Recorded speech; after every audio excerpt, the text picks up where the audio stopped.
Hello, this is James Smith at GannAnalysis.net. Today we're looking at copper futures, and from this high and this low, we can divide the range into 1/3 increments. Here's the 1/3 retracement and the 2/3 retracement at 373.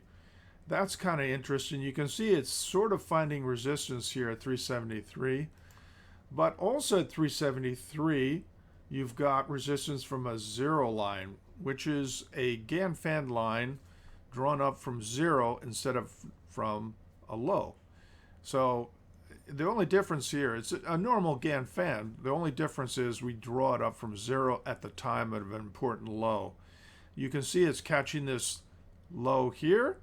It's catching some resistance here, and it looks like it caught the exact high here at 373, which, if you remember, was the exact same level of the 2/3 retracement. So if we have resistance from two different Gann tools at the same level, we should pay more attention. The more Gann tools you use, the better, and if they come up with the same level, that's probably telling you you've got an important resistance level that might be stopping the rally. No guarantees, but as long as you're below this, I would not be buying copper right now, because we're at 362, we went to 373, and we stopped cold, dead in its tracks. And two different Gann tools were pointing to 373 as resistance. But it gets better. We also have resistance from the static square of 9. If you're not familiar with the square of 9, let me just show you what it looks like. This is the square of 9. It has dates along the outside and numbers on the inside, and it forms a square. Square meaning 1, you start at the center, you go 2, 3, 4, 5, 6, 7, 8, 9, hence the name square of 9. It takes 9 to get a 1 complete revolution around the square, and it just keeps going out to infinity. So these numbers are interesting. You can look at it on the internet. There's a lot written about the square of 9.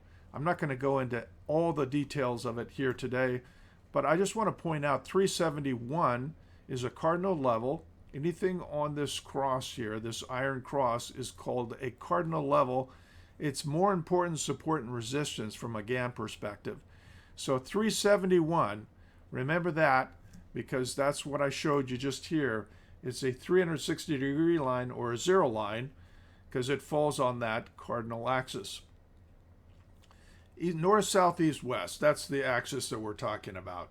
And 360 and support would be at 352 on a 270-degree line if it were to sell off from here. And presumably you take that out, then you would start moving down sharply. But the point I want to get across is that these tools work together. They're not just random tools. 2/3 retracement at 373 gave us resistance. The zero line at 373 gave us resistance.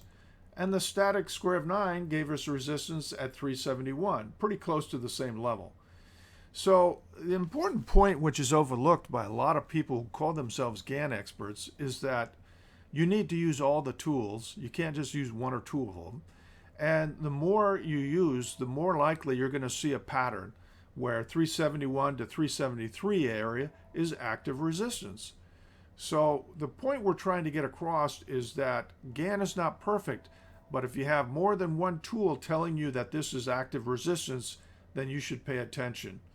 And if you take out support at 352, then you know you're probably starting a move down to 340 or 316 or lower.